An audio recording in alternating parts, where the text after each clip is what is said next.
Salam alaikum Mazoul, bonsoir.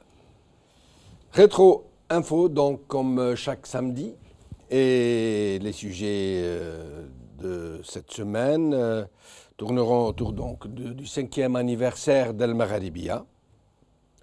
Ensuite, nous parlerons des élections législatives que le régime semble être en train de préparer d'une façon très particulière, on en parlera tout à l'heure. Ensuite, nous regarderons un extrait de la déclaration de Tayyip Louh, le ministre algérien de la Justice, qui a fait des déclarations fracassantes sur l'état de droit qui est l'Algérie, qu'est l'Algérie. Et enfin, nous finirons par le sujet le plus tragique de la semaine, l'attentat terroriste qui s'est perpétré en Canada contre un lieu où les musulmans faisaient leurs prières. Et j'accueillerai donc pour cette rétro-info Hassan Hayresh, docteur en sciences économiques et spécialiste de la PNL. Bonsoir. Merci, bonsoir Hassan. Ensuite, Zoher Ruiz, donc, qui est avec nous aujourd'hui aussi, secrétaire national de Gilles Jadid. Bonsoir. Bonsoir. Samir Belatesh était invité, mais malheureusement il a décliné en dernière minute. Et nous aurons au téléphone Messoud Ouziala, professeur Messoud Ouziala, néphrologue, ex-élu du FIS, et qui sera avec nous au téléphone. Alors, Hassan Hirsch, donc le premier sujet, nous allons d'abord passer les titres. Les titres, je les ai oubliés. Très bien. Aujourd'hui. TSA, l'Algérie n'est pas un pays libre, selon Freedom House, par Sarah Smaïl. Algérie 1, Hamid Green, ce ne sont pas toutes les chaînes privées qui vont couvrir les législatives, par Nabil Samian. Journal de Montréal, aujourd'hui, le Québec est frappé par le terrorisme, par Marc-André Gagnon.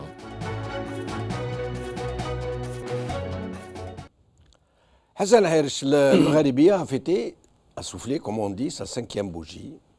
Le Magharibiya qui était parti vraiment de briques et de broc, hein, toute petite chaîne, qui a fait avec les moyens du bord et qui aujourd'hui est une chaîne qui compte. Hein, ce n'est pas moi qui le dis, hein, c'est un peu tout le monde qui le reconnaît, au point où le régime organise des conseils des ministres pour trouver les voies et moyens afin de mettre fin à ce qu'elle appelle, elle, comme la main de l'étranger. Et vous en savez autant que moi pour tout ce qui a été dit. Donc, qu'est-ce que vous pourriez nous dire sur ce sujet? D'abord, je suis content d'être là. Merci. Et j'ai été invité la dernière fois donc, au 5e anniversaire. Malheureusement, j'avais planifié quelque chose d'autre depuis des semaines et des semaines. Exact. Donc, je le regrette évidemment. Oui. Je suis là aujourd'hui et je suis heureux que cette chaîne continue pour la simple et bonne raison que Jamel Din, rien que ton émission déjà et celle de Nassar qui est passée précédemment, qu'est-ce que nous constatons? Que des courants politiques, des courants spirituels, religieux, des courants culturels, tous les courants qui sont représentés dans notre société ont le droit à la parole. Je constate qu'aujourd'hui, je n'ai jamais été censuré. Et aucun des personnes qui étaient sur ce plateau avec moi ne se sont jamais plaints d'une censure qui concernerait même une petite virgule. Absolument. Donc, c'est une innovation sociale, culturelle, politique, d'information, une grande innovation que de créer une chaîne qui puisse donner la parole à ceux qui n'ont pas le droit d'avoir la parole dans leur propre pays, dans les chaînes de leur propre pays. Comme vous le disiez, Jamel Eddine, en me présentant, ça fait maintenant presque 40 ans que j'ai un doctorat en France, que je suis enseignant, universitaire, etc. Je n'ai jamais été invité par une chaîne algérienne. Donc je ne suis jamais passé dans la chaîne algérienne. Une fois, en sortant du colloque, on m'a tendu un micro. Une autre fois, au décès du grand Sil Hafer, on m'a tendu le micro juste comme ça, Je ne sais même pas d'ailleurs si je suis passé, mais je n'ai jamais été invité comme je le suis ici, en toute confiance, en toute sécurité. Mais comment expliquez-vous, Hassan, que quand vous parcourez les réseaux sociaux, Facebook, Twitter, Facebook surtout, alors dans l'un et l'autre camp, vous lisez des uns que c'est une chaîne islamiste, fanatique, la chaîne du vie, il ne faut pas y aller, il ne faut pas porter de l'eau à leur moulin. Voilà. On l'a reproché à la plupart de nos invités qui sont de courant, comme on dit, démocrates, républicains. Et de l'autre côté, certains islamistes qui pensent qu'ils ont le droit de regarder tout ce qui se fait ici, nous reprochent d'inviter des gens qui ne soient pas dans leur ligne, dans leur vision des choses. Ça veut dire que c'est quand même hallucinant.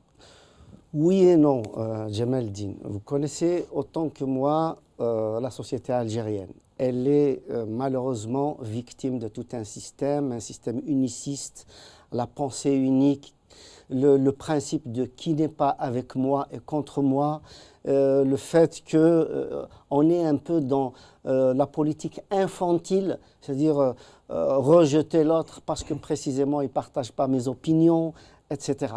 Donc il y a des facteurs à la fois politiques, historiques, psychologiques. Oui. J'insiste sur le psychologique parce qu'on en parle très peu, qui font qu'effectivement, on est dans les extrêmes et on va nous dire, effectivement, il ne faut pas passer dans une chaîne islamiste parce que tu es démocrate, ou il ne faut pas passer dans une chaîne moderniste parce que tu serais conservateur, etc. Donc, c'est la culture de l'exclusion, du refus de l'autre.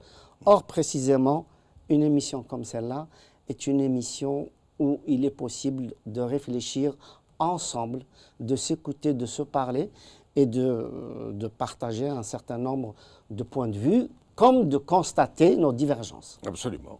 Zohel. Oui, je partage les félicitations de mon ami Hassan pour ses 5 ans, le Magharibiya. Le Magharibiya, c'est une bouffée d'oxygène dans on va dire, l'environnement médiatique algérien. Elle en fait partie. Elle a réussi par son sérieux, par le sérieux des sujets traités, à s'imposer, malgré les difficultés que vous avez pu subir, et vous en avez cité quelques-uns. Mais finalement, c'est les téléspectateurs qui ont décidé que El Magharibiya devait être dans le paysage médiatique. Absolument.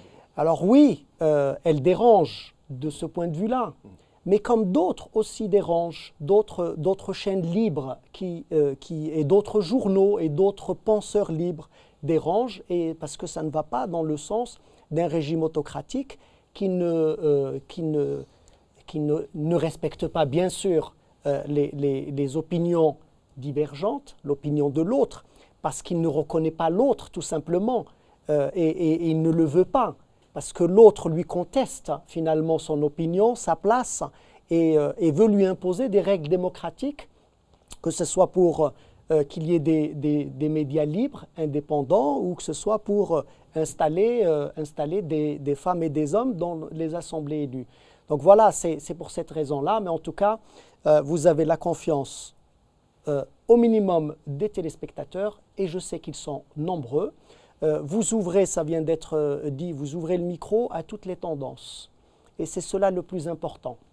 Et combien même vous n'étiez regardé que par une tendance, c'est intéressant et c'est important pour les autres qui peuvent venir s'exprimer et expliquer aussi leur opinion. Donc d'une manière ou d'une autre, et quels que soient les téléspectateurs, il y a là un gisement démocratique qu'il faut renforcer, qu'il faut soutenir, parce que si ces digues-là devaient tomber, que resterait-il finalement en Algérie? On a fini l'année 2016 sur un événement tragique, le décès de Mohamed Tamalt. Quoi qu'on ait pu lui reprocher, il ne méritait pas d'être en prison et encore moins de mourir en prison. Je dirais que tout cela procède du même esprit. D'abord, il faut défendre tous ceux qui expriment une opinion libre. Il y a aujourd'hui des blogueurs qui sont poursuivis des militants des droits de l'homme, des journalistes qui sont mis en prison, des journalistes.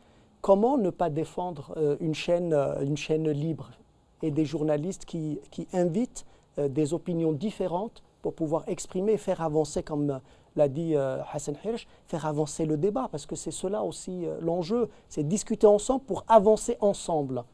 Et nous demanderons... Juste un dernier mot. Le problème n'est pas que cette chaîne existe. Le problème est que cette chaîne ne puisse pas émettre librement de l'Algérie.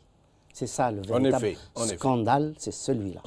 Et ce n'est pas de notre fait, puisque nous ne cessons de demander à pouvoir émettre depuis l'Algérie. Et nous allons demander l'avis de Messoud Ouziala, qui est avec nous, et dont nous rappelons qu'il était un ex-élu du FIS. Messoud Ouziala, merci d'être avec nous. Salam alaikum. Alaikum salam. Bonsoir à tes invités, à toi-même. J'espère que tout le monde va bien. Merci beaucoup. Merci beaucoup.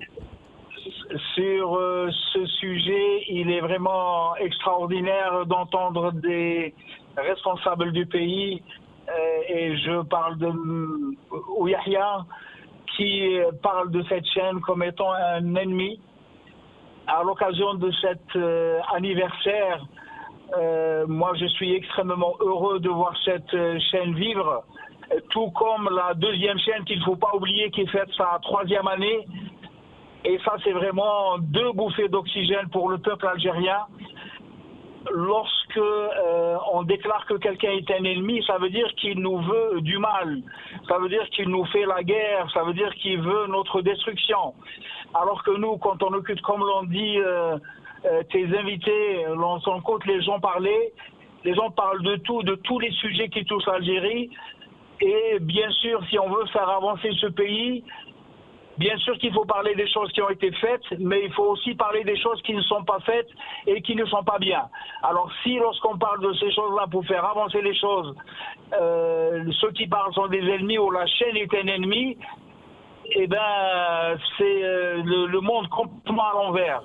La liberté de la presse est un jalon obligatoire dans un processus démocratique. Sans presse libre, on ne peut pas avoir de démocratie. Regardez ce qui se passe en France. On est à quelques mois d'une élection et la presse a fait sortir un très gros dossier, le dossier de M. Fillon. Alors est-ce que pour cela la presse française est un ennemi de la République? Absolument pas, on ne l'a pas entendu. Ça, c'est les gens qui veulent s'accaparer le pouvoir, qui ne veulent entendre que leur opinion et ceux bien sûr qui sont avec eux. Et ça, c'est catastrophique. Ça, ce ne peut pas être ni la démocratie, ni la liberté d'opinion. Merci, M. Ouziala. Nous allons passer au sujet suivant. Donc, les élections législatives qui se préparent. Beaucoup d'observateurs pensent que nous allons avoir en présence des équipes, des experts, j'allais dire, en matière de fraude, et que ça va être une fraude massive, peut-être plus, qui va peut-être battre le record de la fameuse fraude de 1997 de M. Ouyahia. Et donc, tout semble concourir à confirmer cette thèse, puisque M. Green, le ministre de la Communication, a affirmé que seules 5 chaînes seront retenues pour pouvoir couvrir les élections législatives.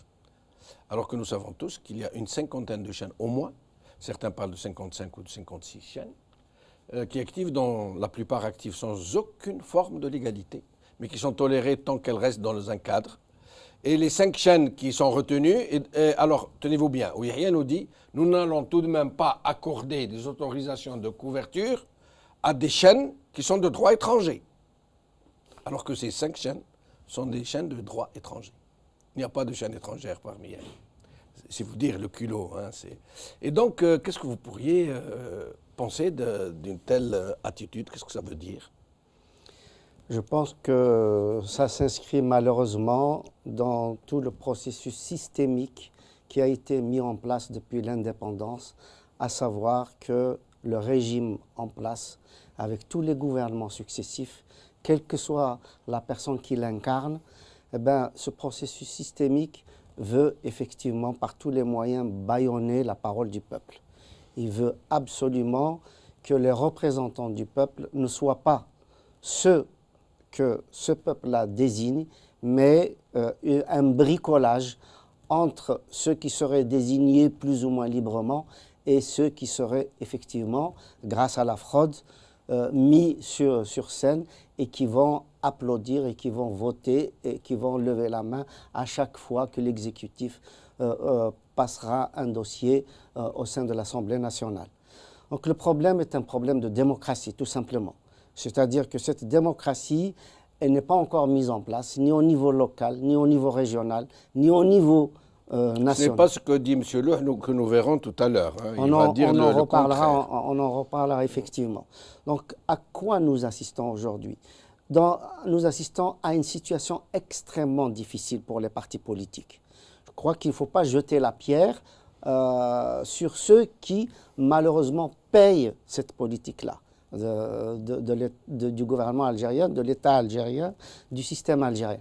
Il y a des partis politiques, sans leur présence aux législatives, sans leur présence à d'autres élections, eh bien, ils seraient tout simplement écartés, comme ils sont menacés, écartés de la scène politique. C'est-à-dire qu'ils n'existeraient même plus. Pourquoi ils existent maintenant? Est-ce qu'ils existent? Ils n'existent pas comme on voudrait qu'ils existent. Oui. Bon, ils vivotent. Certains comme ils peuvent, d'autres ça les arrange, c'est vrai. Il y a un certain nombre de partis politiques qui sont l'émanation du pouvoir, qui sont un peu, disons-le, au râtelier, hein, qui procèdent d'une théorie, qui procède à tromper. C'est une façade en trompe-l'œil dont ils font partie. C'est-à-dire il y a des partis, comme il y a un Parlement, comme il y a un Conseil constitutionnel, comme il y a une politique, alors qu'on sait qu'il n'en est rien. Tout à fait. En fait, on se retrouve avec deux problématiques extrêmement importantes. La première, c'est la démocratie. On vient de le dire, on vient de le souligner, et je crois que l'on l'a dit précédemment avec Zohar Rouis, c'est-à-dire que nous sommes face à un système qui n'accepte pas la parole de l'autre, qui n'accepte pas la divergence, qui n'accepte pas le pluralisme politique tout simplement. Et nous sommes aussi dans une problématique de l'éthique. C'est-à-dire que la politique a besoin d'une éthique.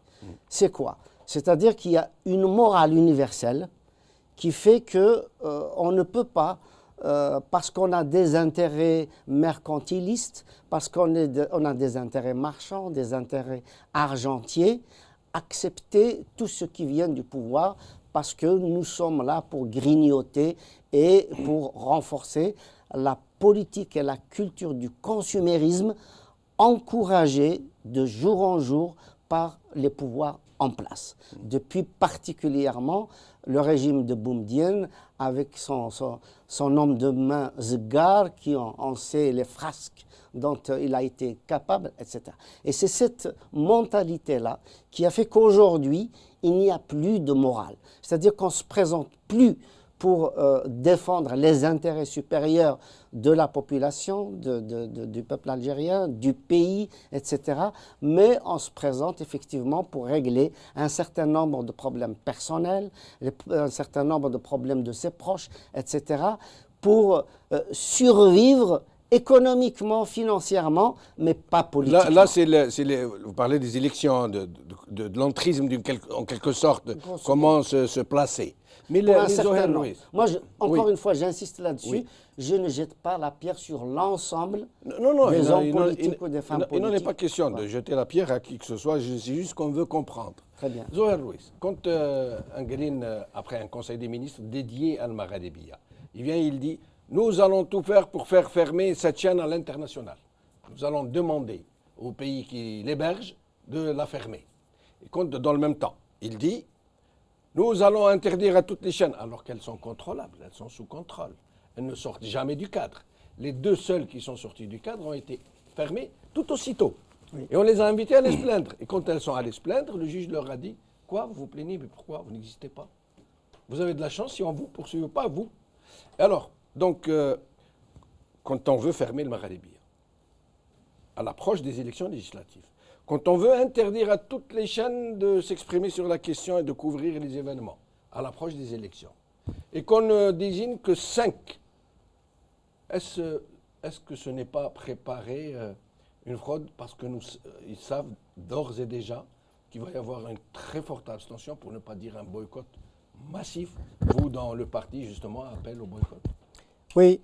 Alors j'ai juste un petit sourire parce que c'est le même Green qui demande aux pays étrangers d'interdire des chaînes qui sont sur leur territoire. Oui. C'est le même qui a subi une fouille au corps ici à la frontière. Absolument. Hein? On est d'accord, c'est le même. Oui. D'accord. Donc c'est le même qui veut donner des ordres finalement à des pays étrangers pour bâillonner la liberté de la presse. Oui. C'est celui-là. Oui. Oui. D'accord. Écoutez, je crois que ça n'étonne que les naïfs ou ceux qui font semblant ce qui se passe, ce qu'ils sont en train de faire. Qu'y a-t-il de nouveau sous le soleil avec cette élection? On parle de fraude qui se prépare, mais que s'est-il passé lors des élections précédentes? La même chose. Les mêmes dispositifs de fraude sont mis en place. Un parlement dont on oublie de dire qu'il a été élu, selon les chiffres du régime, hein, oui. à environ 30%. Absolument. C'est le même personnel politique qui prépare les élections, qui a préparé les élections fraudées précédemment. Donc, que peut-on attendre d'eux, si ce n'est de rééditer, voire de sublimer peut-être le dispositif de fraude? Ils sont dans leur rôle. Ils sont dans leur rôle, pratiquement, leur rôle qui est anticonstitutionnel et qui n'est pas légal, évidemment. Mais que peut-on leur demander de plus? Ce qui est étonnant, c'est que des partis politiques, et je ne veux pas non plus jeter la pierre, c'est que des partis politiques de l'opposition qui ont décidé de participer à ces élections en connaissance de cause, nous parlent aujourd'hui de suspicion de fraude. C'est cela, moi, qui m'étonne. Oui, c'est cela qui pose question. Tout le monde sait ce qui va se passer. Les partis abdiquent littéralement leurs revendications qu'ils portaient pendant 2 ans au sein de l'ICSO et de la CNLTD. Ils ont abdiqué sans condition leurs revendications. Et aujourd'hui, ils nous parlent de suspicion de fraude. C'est cela qui m'intéresse. Alors que nous étions en phase d'avoir mis en place une concertation commune, de s'être mis d'accord sur un certain nombre de principes, et nous avions demandé une négociation avec le régime pour sortir de cette crise et aller vers une transition démocratique, nous sommes à Gil Jadid pour une négociation avec ce régime et l'ensemble des partenaires politiques pour sortir de cette crise. Qu'ont-ils fait ceux qui étaient avec nous, nos partenaires de l'opposition? Ils ont tout simplement laissé tomber leurs valeurs, les idées pour lesquelles ils étaient avec nous dans l'opposition et qu'ils défendaient, pour aller à des élections sans condition. Et aujourd'hui, ils voudraient qu'on crie au loup avec eux sur les suspicions de fraude. Ils vous demandent de crier au loup avec eux tout en allant à ces élections. Mais absolument, tout en maintenant leur participation.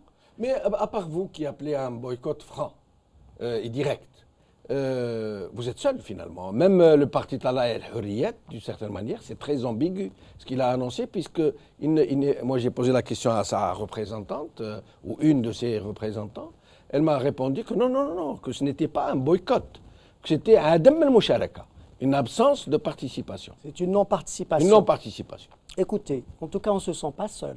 Et vous avez parlé tout à l'heure du taux d'abstention, et il sera encore plus important. Je puis vous assurer que nous ne sommes pas seuls. Il y a des millions d'Algériens qui ont la même position que Gil Jadid. Oui, mais ils sont plus dans l'abstention. C'est là toute la différence. Ces millions d'Algériens sont dans l'abstention, dans une forme passive de résistance, alors que vous appelez à un boycott actif. Oui, c'est là toute la différence. Eh bien, écoutez, nous les appellerons à soutenir le boycott actif que nous voulons, et puis on verra. Mais c'est déjà, j'allais dire, c'est une école. Apprendre à défendre ses droits, apprendre à les exprimer aussi, à les défendre et à les exprimer. Eh bien, nous leur proposons un cadre, celui de Gil Jadid. Il y en aura peut-être d'autres qui rejoindront ce cadre-là. Nous leur proposons ce cadre-là pour venir défendre avec nous leurs droits et dire qu'ils ne sont pas d'accord avec ce dispositif, qu'ils veulent une transition démocratique, ils veulent le respect de la liberté de la presse, qu'ils ne veulent plus que des journalistes soient emprisonnés, ils ne veulent plus que des télés soient interdites, ils ne veulent plus d'énergumènes comme M. Green qui vient donner des leçons aux autres et vouloir choisir finalement qui doit diffuser et qui doit transmettre ou pas. Voilà, les Algériens sont appelés à finalement à s'impliquer dans ce Et nous allons combat-là. demander l'avis de Messaoud Ouziala. Bien sûr, sur ce sujet, vous répétez tout le temps, nous ne voulons pas jeter la pierre, mais la vérité, elle est là, il faut la dire. Lorsque, comme a dit notre ami de Djadid, les gens depuis des années, enfin plusieurs mois, on va dire comme ça, suspectent la fraude, disent même qu'il y aura fraude, et sont pratiquement certains pour être la fraude, et au jour J, ils sont prêts à y aller. Ça veut dire quoi? Ça veut dire que c'est un support du système actuel. Parce que sans ce support, ce régime ne pourrait pas rouler comme il veut. Là, on leur donne du grain à moudre, on les aide à organiser la fraude. La fraude, bien sûr qu'elle va y avoir de la fraude. Il est certain qu'en interdisant les chaînes et qu'en choisissant certaines chaînes et pas d'autres, qu'en choisissant certains moyens de communication, en fermant les communications Internet, en faisant tout ce cirque, c'est bien sûr pour que l'information ne circule pas et qu'ils puissent faire leur tambouille entre eux. Mais comment les gens, comment nous on sait ça, tout le monde sait ça et on va participer à cette mascarade. Mais la position du fils, qui tout en n'existant plus de façon légale, n'en existe pas moins pour beaucoup de gens qui considèrent que toute décision du régime est de toutes les façons illégale si ce n'est illégitime.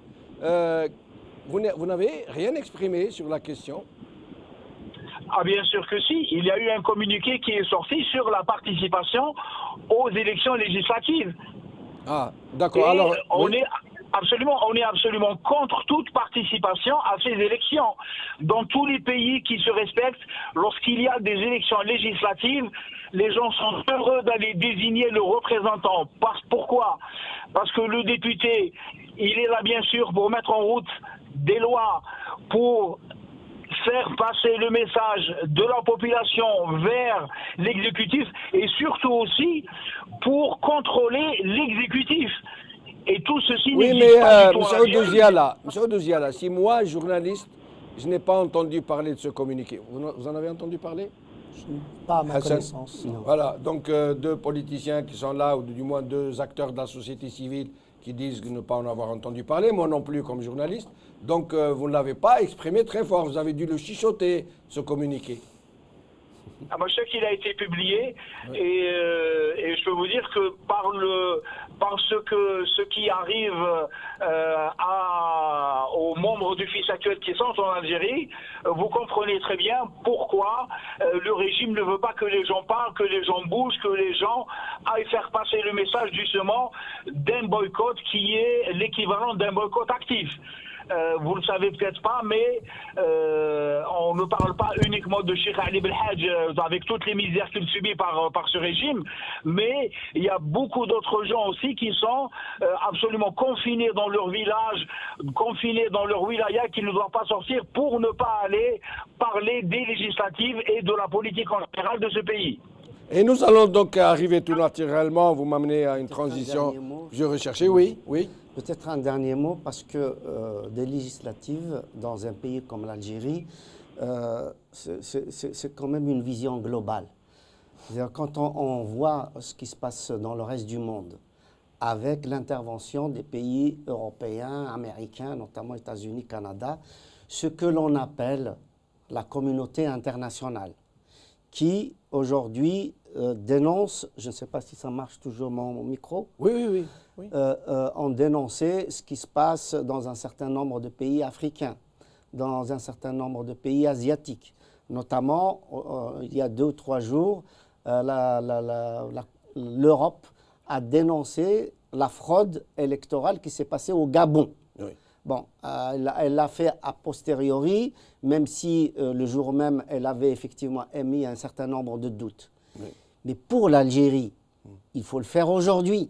C'est-à-dire que c'est aussi une responsabilité de l'Europe, une responsabilité des États-Unis et du Canada que de voir une fraude massive se dérouler sous leurs yeux. Il n'y a pas d'état d'âme dans ce genre de...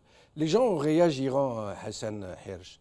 Les Européens réagiront quand ce sera le bot people qui débarquera ici. Moi, j'essaie de dire les choses comme elles sont. Aujourd'hui, ils sont en train de soutenir à bout de bras un régime qui mène le pays au chaos, au naufrage, et ils ne réagiront que quand des millions de gens fuiront ce pays qui, à Dieu ne plaise, pourrait se retrouver en pleine guerre civile. On est bien d'accord. Oui, Dernier mot. Oui, je voudrais dire effectivement la responsabilité de la communauté internationale est patente dans ce qui se passe chez nous. Elle est engagée. Mais la première responsabilité nous incombe, nous, en tant qu'Algériens. Et en premier lieu, la classe politique algérienne, très clairement.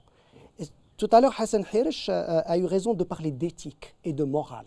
C'est pour ça que je m'insurge, en réalité, contre le fait qu'on se soit partagé et communiqué sur un certain nombre de principes et de valeurs, tous ensemble, les partis de l'opposition, et que dès que le sifflet, dès qu'il y a eu le premier sifflet, quelques-uns, la plupart d'entre eux, ont accouru sans condition pour participer à ces élections. Or, qu'avions-nous dit? C'est une question de principe. Qu'avions-nous dit?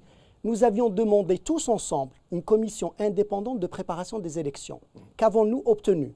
Rien. Une commission de 410 membres, tous élus, tous désignés, tous désignés par le président de la République. Et leur président, on a fait exprès de le choisir parmi les, islamistes. On a pris un président de cette commission qui a été un des membres redresseurs d'un parti politique de l'opposition et qui a fait partie du gouvernement, puisqu'il a été ministre, puis ambassadeur. Donc on prend quelqu'un qui participe déjà à triturer un petit peu les choses. Qu'avons-nous obtenu? Donc on a obtenu cette commission. Il a été demandé par ailleurs qu'il y ait une transition démocratique et que le régime s'assoie autour de la table. Qu'a-t-il fait? Il a modifié la constitution, ce régime, de manière autoritaire et unilatérale, imposé de nouvelles conditions pour l'exercice des libertés et un nouveau régime électoral, puisque tous ces partis politiques-là qui accourent ne remplissent pas aujourd'hui les conditions pour participer aux élections. Ils doivent créer des conglomérats, c'est ce qui se passe aujourd'hui, c'est ce qu'on voit, mais ils ne remplissent pas. Un de ces partis a dit publiquement à la télévision, un de ces partis qui est pourtant dans le giron du régime, il a dit: pourquoi vous croyez, il parlait à ses militants, pourquoi vous croyez que vous avez été élu par le peuple? C'est l'État qui nous a donné des quotas. Absolument. Et je passe au sujet suivant, je m'excuse parce qu'il ne reste plus beaucoup de temps. Mais avant, une petite caricature, d'abord, que nous allons montrer tout de suite. Voilà, l'État promet des élections propres. Un camion Ben. C'est qui celui-là? Voilà, avec une urne derrière. C'est... Alors, avant de passer à l'émission où Monsieur le ministre de la Justice s'est exprimé, nous allons montrer comment ça se passe dans un État de droit, comment un citoyen est embarqué chaque semaine, jeté comme du linge sale dans une camionnette, embarqué pour ne pas assister à la prière du vendredi. Regardez.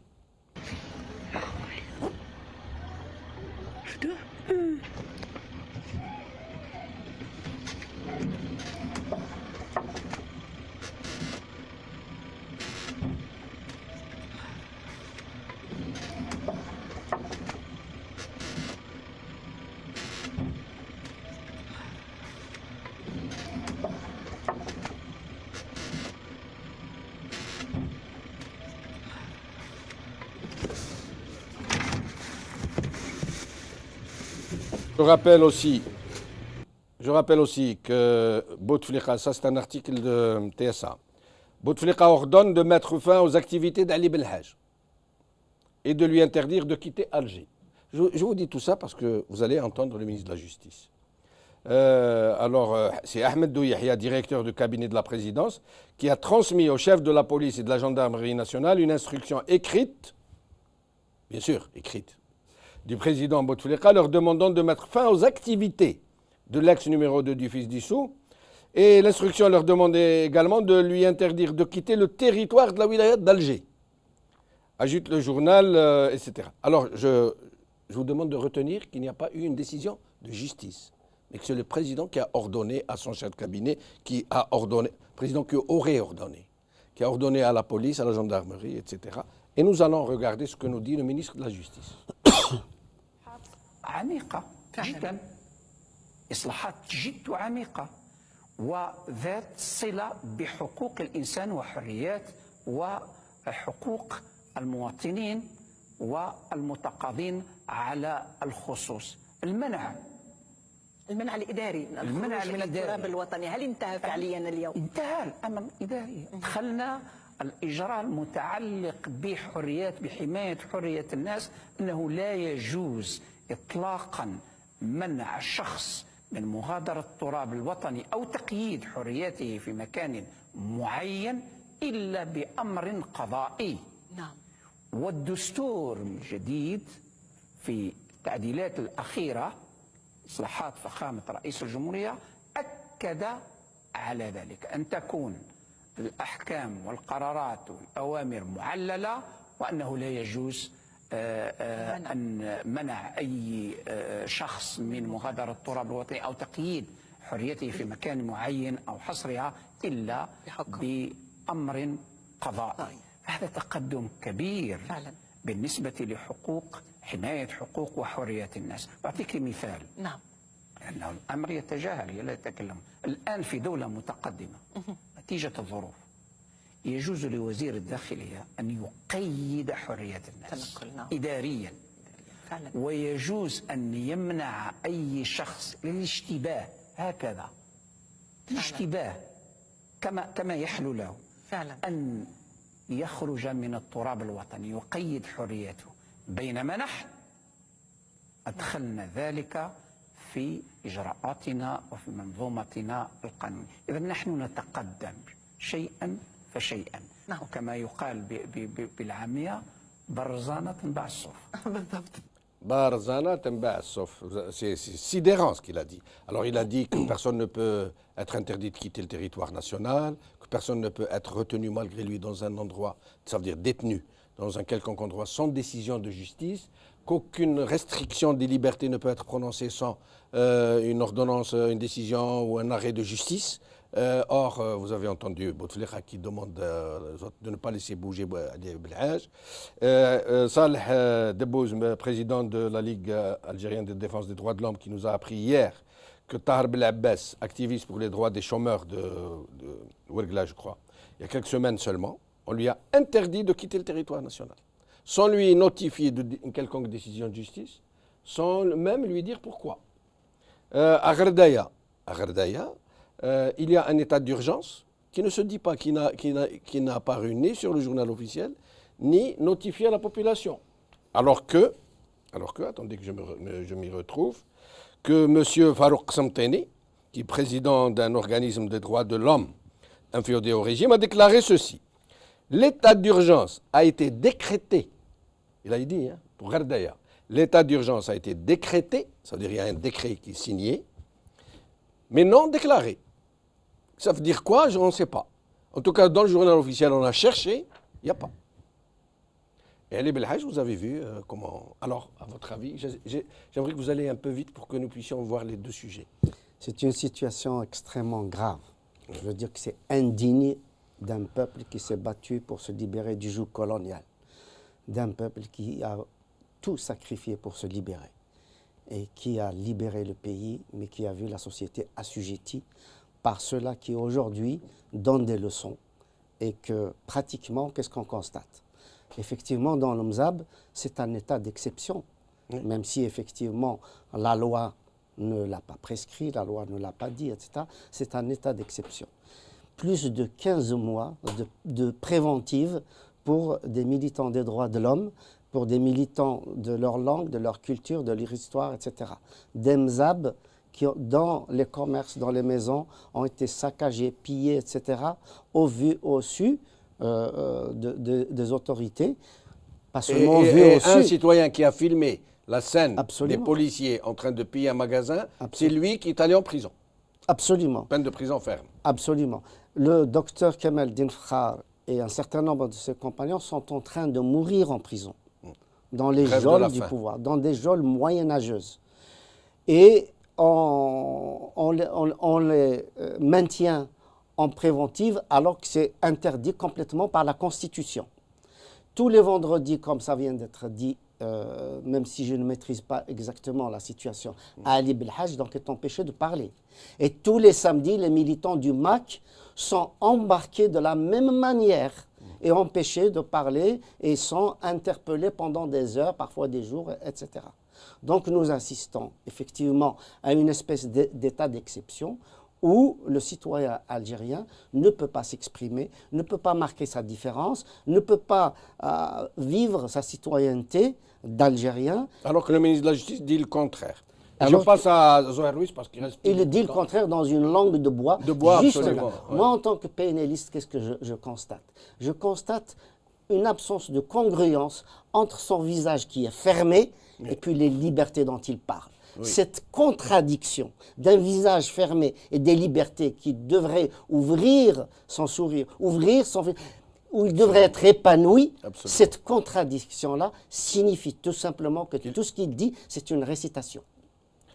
Absolument, oui, Je oui. voudrais que vous insistiez un peu, mais très vite, sur le fait qu'il a dit d'un ministre d'un pays développé, dit-il, Mutaqaddima, qu'il y a un pays, dit-il, occidental, dont le ministre emprisonne les gens sur simple suspicion et leur interdit de quitter le territoire national. Et que nous, il fait la comparaison, contrairement à nous, qui ne faisons pas cela. Peut-être qu'il citait en exemple la Corée du Nord, parce que je crois savoir que c'est le dernier des pays qui procède... Ou la Birmanie. Ou la Birmanie, peut-être, effectivement, qui procède de la sorte. Mais en tout cas, il ne parlait pas de l'Algérie. Ça, c'est clair. Taïb Louh fait partie du décor. Hein. Tout à l'heure, vous l'aviez évoqué. Il y a un parlement, il y a des télés d'État, il y a tout ce qu'on veut. Mais tout ça est un décor.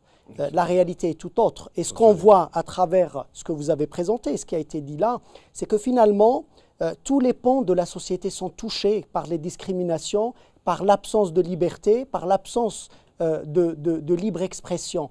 Les télévisions, on a commencé par ce sujet tout à l'heure, j'ai évoqué des blogueurs, des militants des droits de l'homme, et après finalement de simples citoyens qui ont envie de défendre leur liberté d'expression. Et puis vous avez en face, c'est l'expression patente d'un autisme, un autisme absolu où on ne veut pas voir l'autre, où on refuse de l'entendre. Et si jamais il devait se manifester, eh bien il faut l'étouffer dans l'œuf. Merci. Alors, nous allons donc présenter un livre de Hassan Hirsch qui est très intéressant, qui tombe à pic, hein, même s'il a paru il y a quelques mois, une année. Oui, l'année Alors, Hassan Hirsch, quel avenir pour l'Algérie et quelle place pour la Kabylie et autres propos d'un universitaire militant aux éditions Gouraya, Algérie.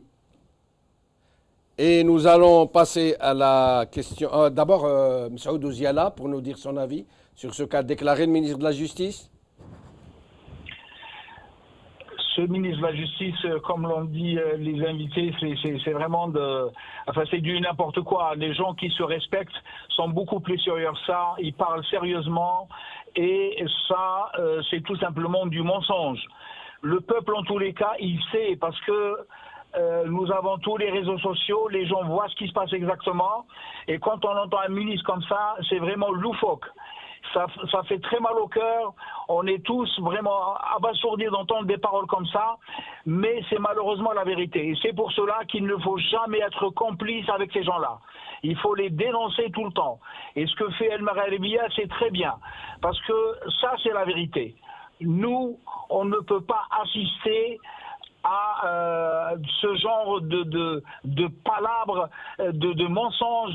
Les gens, comme ça a été évoqué sur ce plateau, que ce soit à Rerdaya ou que ce soit dans le sud algérien, tous les militants de tous bords, que ce soit les syndicalistes, que ce soit des journalistes, sont emprisonnés, empêchés de parler, et on a un ministre qui vient nous raconter des sornettes et qui raconte vraiment n'importe quoi. Et ainsi, tous les autres dont vous avez cité, vous parlez d'un président de la Ligue des libertés et des droits de l'homme en Algérie, ça aussi c'est un personnage qui roule sa bosse avec le régime. Farouk Soumtenia, pour qu'on ne confonde pas. C'est Farouk Santini. Exactement, je parle de Santini. Oui. Tout à fait, tout à fait. Je parle de Santini. Il roule sa bosse avec ce régime. Il dit que tous les problèmes sont réglés, que le dossier des disparus n'existe plus, etc., etc., etc. Monsieur Ouziala, je m'excuse de vous interrompre parce qu'il n'y a plus beaucoup de temps. Un mot sur Ali Belhaj dont on n'a pas parlé, qui est persécuté d'une façon absolument atroce. Qu'est-ce que vous pourriez nous dire? C'est une honte. C'est une honte pour ce régime. Ali Belhaj, c'est un homme libre qui a ses idées et il a le droit de les exprimer. Ali Belhaj n'a agressé personne, il n'insulte personne, il dit les vérités. Si on avait le courage politique nécessaire, tous les vendredis, Ali Belhaj subit ce qu'il subit. Et ils sont rares les gens en Algérie qui parlent de ce qu'il fait. Je parle des partis politiques qui sont prêts à aller courir au râtelier pour manger, mais quand il s'agit de défendre des libertés de base, on les entend pas beaucoup.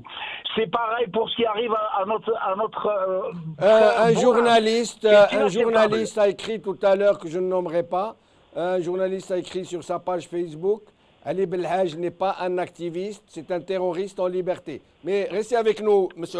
Ouziala. Nous allons donc montrer quelques images de ce qui s'est passé au Canada. Je suis obligé de faire très vite, je suis désolé. Et puis après, on essaiera de dire quelques mots.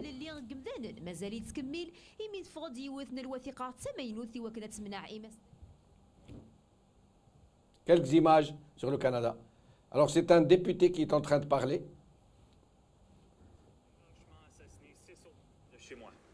Khaled Belkacemi, Hazedine Soufiane, Aboubakar Tabti, Abdelkarim Hassan, Mamadou Tanou Bari et Ibrahim Bari étaient des pères et des maris, des frères et des fils, des hommes droits, des hommes bons. Aujourd'hui, je veux offrir mes sympathies et toutes mes prières aux familles et à toute la communauté musulmane de Québec, avec qui j'ai grandi et qui m'ont fait grandir à Sainte-Ursule, à Saint-Benoît, dans les Caravelles, à Rochebelle et toute ma vie durant. Aujourd'hui, je veux aussi leur demander pardon. Pardon d'avoir observé ces dernières années leur ostracisation et leur stigmatisation. D'avoir vu prendre racine dans le cœur de mes semblables la peur, la méfiance et la haine. D'avoir fait de mon mieux pour y répondre, mais de ne pas en avoir fait assez. Parce que si les mots ont des conséquences, les silences aussi ont des conséquences. Plus jamais. Vous êtes à Sainte-Foy chez vous, vous le serez toujours. Maintenant, j'espère sincèrement qu'ils trouveront la force, que vous trouverez la force dans vos cœurs, de faire ce que tant vous ont refusé et de voir à travers la noirceur qui plane sur notre société, la lumière qui y reste. Assalamu alaikum.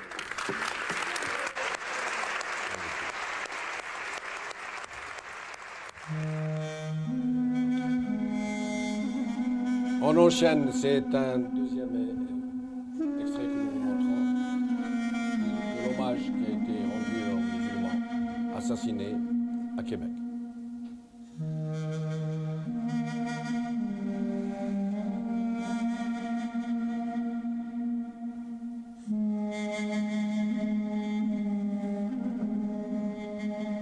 C'est le Premier ministre du Canada. À côté de lui, le Premier ministre du Québec. Qui a été ébranlé par cette attaque brutale et haineuse. Mais dans ces moments sombres, ce pays, notre pays, s'est uni et s'est montré solidaire envers une communauté dont la fierté et la force est inébranlable malgré les atrocités qui l'ont si injustement affligé. Donc le terrorisme n'est pas l'apanage d'une religion, d'une nationalité ou d'une race. C'est l'ombre d'individus. Assurons-nous que ce vivre ensemble, qui pour certains était strictement une étiquette, c'est beaucoup plus que ça. C'est une mission de vie.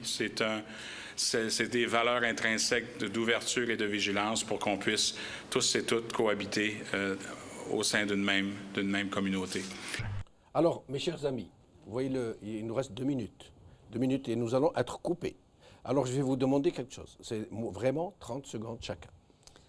Je pense que nos dirigeants ont des leçons à prendre quand on entend les ministres canadiens exprimer leur douleur, exprimer leur solidarité, montrer justement que les musulmans du Canada et d'ailleurs sont stigmatisés et que c'est la haine qui est propagée justement contre cette communauté qui a conduit à ce genre d'attentat, à ce genre d'actes innommables, intolérables, inacceptables. Eh bien, nos dirigeants qui, eux, ont maltraité les étrangers, maltraité les subsahariens, ils les ont jetés comme des chiens dans des camions, ils les ont abandonnés. Ils ont des leçons à prendre et le ministre de la Justice de l'Algérie a des leçons à prendre. Zouher. Je suis évidemment triste pour cet événement tragique qui a touché la communauté musulmane au Canada et deux de nos compatriotes particulièrement qui aujourd'hui ont été inhumés à Alger, oui. Abdelkarim Hassan et Khaled Belkacemi. Évidemment, c'est une leçon, mais c'est une leçon aussi pour nous qui vivons ici en France où on a l'impression, ça a été dit, que le terrorisme était l'apanage de notre communauté ou de notre religion, alors que les musulmans sont stigmatisés et parfois, comme ça s'est passé là, victimes du terrorisme. Oui. Monsieur Ouziala, vraiment, 20 secondes, parce que nous allons être coupés. Bien sûr, je rejoins ce qu'ont dit tes invités sur le plateau. C'est vraiment une situation qui est absolument dramatique, mais les dirigeants algériens devraient regarder ces vidéos et devraient écouter ce député et écouter ces ministres parler à leur peuple. Ils apprendraient beaucoup. Voilà. Merci, M. Ouziala, merci à vous, chers amis, d'avoir suivi cette émission.